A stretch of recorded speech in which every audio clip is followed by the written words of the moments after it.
तो बात की शुरुआत जो है समीर जी हम आपसे ही करना चाहेंगे। आप क्या किस तरह से इसको देख रहे हैं?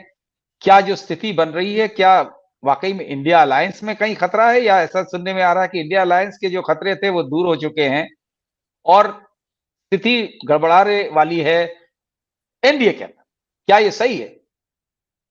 देखिए, अगर शरद जी महाराष्ट्र की राजनीति को देखें तो महाराष्ट्र की राजनीति में यह पहली बार हो रहा है कि महाराष्ट्र की राजनीति 360 डिग्री से पूरी तरह घूम चुकी है। लंबे समय तक भारतीय जनता पार्टी और शिवसेना गठबंधन में रहे थे। राष्ट्रवादी पार्टी कांग्रेस पार्टी का जब शरद पवार ने जन्म लिया था कांग्रेस से अलग होकर 1998-99 के अंदर, उसके बाद से वह कांग्रेस के साथ गठबंधन के अंदर रही थी। तो महाराष्ट्र की राजनीति के अंदर आप देखेंगे तो पिछले 25 साल से ये कार्यकर्ताओं को पता है, जनता को पता है, मतदाताओं को पता है कि भारतीय जनता पार्टी और शिवसेना मिलकर लड़ती है और राष्ट्रवादी कांग्रेस पार्टी और कांग्रेस मिलकर लड़ती है। अगर किसी चुनाव में दलों का आपस में गठबंधन नहीं होता है तो ये तय माना जाता है कि चुनाव के बाद ये वापस मिलकर लड़ाएंगे, क्योंकि वैचारिक रूप से देखा जाए तो भारतीय जनता पार्टी और शिवसेना दोनों हिंदुत्व के मुद्दे पर एक दूसरे के करीब रहे हैं। शरद पवार तो पूरी जिंदगी कांग्रेस की राजनीति करते रहे वो, और फिर कांग्रेस से टूटकर उन्होंने अपनी पार्टी बनाई तो वैचारिक रूप से वो कांग्रेस की पक्षधर रहे, तो उनका वोट बैंक भी दोनों पार्टियों का सिमिलर था। महाराष्ट्र की राजनीति में पहली बार हो रहा है कि अब शिवसेना जैसी पार्टी जो अब कांग्रेस के साथ मिलकर चुनाव लड़ रही है, और इधर देखा जाए तो अजित पवार जिसके खिलाफ भारतीय जनता पार्टी जिस राष्ट्रवादी कांग्रेस के खिलाफ रही उसके साथ भारतीय जनता पार्टी के साथ अजित पवार जुड़ गए हैं। तो ये इस तरह की राजनीति महाराष्ट्र के मतलब जिसे कहते हैं खिचड़ी वाली राजनीति ऐसी बन गई है कि ये मतदाताओं को भी समझ में नहीं आ रहा है कि भाई हमें कहाँ जाना है, कौन किसके साथ है, आज किसके साथ है, कल किसके साथ रहेगा, किसी को कंफर्म नहीं है। पार्टी के मुख्यमंत्री को भी नहीं मालूम है कि आज मैं मुख्यमंत्री हूं तो कल रहूंगा कि नहीं रहूंगा, कहीं मैं उप मुख्यमंत्री देवेंद्र फडणवीस कल मुख्यमंत्री न बन जाए। अजित पवार इस कोशिश पे है कि मैं उप मुख्यमंत्री तो 3-4 बार रह चुका हूं, अब मुझे मुख्यमंत्री बनना है, तो मैं कैसे एकनाथ शिंदे को हटाकर वहां मुख्यमंत्री बन जाऊं, क्योंकि मैं भी भारतीय जनता पार्टी के साथ आ चुका हूं। तो पूरा कंफ्यूजन है बेसिकली महाराष्ट्र की राजनीति के अंदर। अब ये पहला चुनाव होने जाने वाला है महाराष्ट्र की राजनीति के अंदर, जिसके अंदर ये पहली बार मालूम पड़ेगा कि जिस तरीके से शिवसेना टूटी है, जिस तरीके से राष्ट्रवादी कांग्रेस पार्टी टूटी है, तो मतदाता क्या शिवसेना के साथ जो ओरिजिनल शिवसेना रही है उद्धव ठाकरे, बाला साहब ठाकरे की, उसके साथ जुड़ा रहेंगे, या एकनाथ शिंदे की शिवसेना के साथ चले जाएंगे? क्या अजित पवार के साथ शरद पवार के वोटर्स जुड़े रहेंगे राष्ट्रवादी कांग्रेस के, या शरद पवार के साथ जुड़े रहेंगे?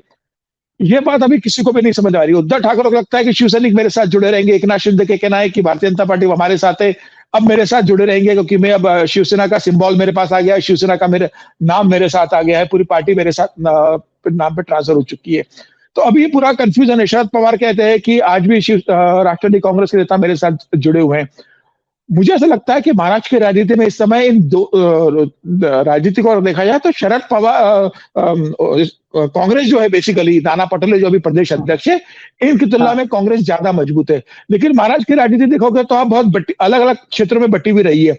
महाराष्ट्र में अगर हम बात करें तो बंबई है, कोंकण का एरिया, ये शिवसेना और बीजेपी का स्ट्रांग होल्ड रहा है, बेसिकली शिवसेना का रहा, क्योंकि शिवसेना ने लंबे समय तक बीएमसी पे राज किया और शिवसेना मानती है कि हम भाई बंबई की पार्टी है तो बंबई की ज्यादा सीटें हमारे पास, कोंकण की सीटें होना चाहिए। विदर्भ जो होता है वो कांग्रेस मानती रही कि हमारा गढ़ रहा है वहां पर। हालांकि नितिन गडकरी अब वहां से नागपुर से सांसद है, देवेंद्र फडणवीस वहां से उप मुख्यमंत्री रहे, 5 साल मुख्यमंत्री रहे विदर्भ से, तो विदर्भ में भी भारतीय जनता पार्टी का एक बड़ा बेस रहा है, क्योंकि मुख्यालय संघ का मुख्यालय विदर्भ में आता है नागपुर के अंदर, तो एक बड़ा कारण भी रहा बढ़ने का। शरद पवार पश्चिम महाराष्ट्र के अंदर अपने आप को मजबूत पाते हैं कि मैं वहां से शुगर लॉबी पर कंट्रोल रहा है तो वहां की पार्टी रही, तो ये पॉकेट बटे हुए थे और वहां पे उनका आपस में गठबंधन होता था। अब ऐसा हो गया कि शरद पवार जहां से मजबूत थे वहीं अजित पवार भी ताल ठोक रहे, उद्धव ठाकरे जहां मजबूत थे वहीं एकनाथ शिंदे भी ताल ठोक रहे, वहीं पर आज उद्धव ठाकरे भी ताल ठोक रहे और वहीं पर आज कांग्रेस भी ताल ठोक रही है। विदर्भ के अंदर अब शिवसेना भी हिस्सा चाहती है, राष्ट्रवादी कांग्रेस भी चाहती है और कांग्रेस भी अपने आप को मान रही है, वहां भारतीय जनता पार्टी भी वहां पर बहुत मजबूत है। तो महाराष्ट्र की राजनीति के अंदर एनडीए गठबंधन जो भारतीय जनता पार्टी का फिलहाल एकनाथ शिंदे साथ में है और अजित पवार साथ में, उनके लिए भी बहुत मुश्किल है, बहुत आसान नहीं है, क्योंकि भारतीय जनता पार्टी का जो कोर वोटर है वो कैसे एकनाथ शिंदे और कैसे अजित पवार को वोट दे देगा भारतीय जनता पार्टी के कहने पर, जिसके खिलाफ वो लगातार रहा है, जिससे करप्शन के खिलाफ भारतीय जनता पार्टी आवाज उठाती रही है, उसको वो वोट कैसे करेगा।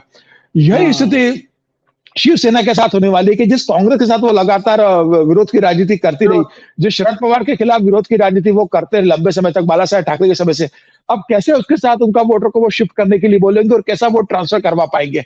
तो सबसे बड़ी चुनौती है दलों के लिए कि अपना वोटर जो बेस है उसको अपने सहयोगी दलों के पास ट्रांसफर करवा सके और अपने पास बना के रख सके। यह सबसे बड़ी चुनौती महाराष्ट्र की राजनीति में इन दलों के पास होने वाली है। इसके अलावा सबसे बड़ा इनके पास जो संकट उत्पन्न होने वाला है सीटों के बंटवारे को लेकर। जैसे महाराष्ट्र के अंदर 6 लोकसभा की सीटें आती है, 3 शिवसेना और 3 भारतीय जनता पार्टी के पास है। शिवसेना कहेगी कि भाई महाराष्ट्र की हम सबसे पुरानी पार्टी है, महाराष्ट्र हमारा गढ़ रहा है, शिवसैनिक हमारे यहाँ से शाखा प्रमुख कहाँ से 15 साल हम बीएमसी पे हमने कब्जा करा है, तो 6 की 6 महाराष्ट्र मुंबई की लोकसभा हम लड़ेंगे, क्योंकि हमारा भाजपा से गठबंधन था। कांग्रेस का कहना है कि भाई ये संभव नहीं होगा, क्योंकि दक्षिण मुंबई से अगर देखें तो थोड़ा कह रहा है कि वहां से मैं लड़ता रहा हूं, हमारा भी आधार है, तो हम भी लड़ेंगे। तो कांग्रेस के अंदर अब ये स्थिति है कि मुंबई की 6 सीटें कैसे वो शिवसेना को पूरी की पूरी दे दे। यही स्थिति उत्पन्न वाली पश्चिम महाराष्ट्र के अंदर। शरद पवार वहां कहेंगे कि मुझे वहां सीटें, वहां कांग्रेस उनको कैसे इतनी सीटों का देंगे। आप अगर बात करेंगे कोंकण की, तो कोंकण के अंदर कांग्रेस कैसे शिवसेना को एडजस्ट करेगी। तो एक गठबंधन तो अपनी जगह है, सीटों का जो डिस्ट्रीब्यूशन है इस बार बहुत डिफिकल्ट होने वाला है इनके बीच में कि कौन किस सीट से लड़ेगा। ये एक बड़ी चुनौती इनके सामने पेश होने वाली है। तो मुझे लग रहा है कि ये बड़ा, लेकिन ये चारों दल जानते हैं, मतलब ये तीनों दलों को पता है कि गठबंधन में लड़ने पर ही भारतीय जनता पार्टी से चुनौती पेश कर सकते हैं। आज शरद पवार टूट चुके हैं, बेसिकली पार्टी के रूप में टूट चुके हैं, शिवसेना टूट चुकी है। तो अब उद्धव ठाकरे की मजबूरी है, शरद पवार की मजबूरी है कि वो कांग्रेस के साथ मिलकर लड़े। सीटों का कुछ घाटा होगा, कुछ कम करेंगे, सीट बदल लेंगे, लेकिन यह तय है कि भारतीय जनता पार्टी के साथ रोकने से ज्यादा उनको अपने अस्तित्व की लड़ाई लड़ना है आज की तारीख में। और इस लोकसभा चुनाव के तुरंत 3 महीने बाद विधानसभा के चुनाव अक्टूबर में होने वाले हैं। अगर ये आपको नहीं लगता है समीर जी की विधानसभा के चुनाव भी साथ ही साथ करवा दिए जाएंगे लोकसभा के? मुझे लगता है कि ये निर्णय पहले हो जाता, मतलब जो मेरे पास एक खबर है कि ये एकनाथ शिंदे चाहते थे कि चुनाव साथ में हो जाए, अजित पवार भी ये चाहते थे साथ में कराने के, लेकिन मुझे ऐसा लग रहा है कि अब ये साथ में कराने की में नहीं जा रहे। अगर जाना होता तो मुझे लगता है पार्टी इसका निर्णय ले चुकी होती। बीजेपी फिलहाल इस में जाना नहीं चाहती है। बीजेपी अभी पूरा फोकस 2024 के लोकसभा चुनाव पे ध्यान केंद्रित करना चाहती है, क्योंकि जो टारगेट पार्टी ने सेट किया 400 सीटों का, वो 50% का वोट बैंक में, और जिस हिसाब से बंगाल में चुनौती है, बिहार के अंदर लालू और नीतीश एक चुनौती बन गए हैं, तो मुझे लग रहा है कि भारतीय जनता पार्टी अपना पूरा ध्यान अभी लोकसभा में रखेगी। वो महाराष्ट्र को उसके बाद फेस करना चाहती है, इसलिए भारतीय जनता पार्टी शायद अभी इसके लिए तैयार नहीं होगी महाराष्ट्र की राजनीति। और भारतीय जनता पार्टी को डर भी है कि कहीं ऐसा ना हो कि जो अजित पवार उनके साथ है उसको खामियाजा भुगतना पड़े और उनके खिलाफ वोटिंग हो जाए और मालूम पड़ा कि महाराष्ट्र की विधानसभा उनके हाथ से निकल गए। तो मुझे लग रहा है कि फिलहाल वो ये रिस्क लेंगे नहीं, अभी वो लोकसभा चुनाव पे फोकस करेंगे। तो इसलिए महाराष्ट्र की राजनीति समय बहुत मतलब जिसे कहते हैं ना उलझी हुई है। सत्य हिंदी का ऐप डाउनलोड करें गूगल प्ले स्टोर पर।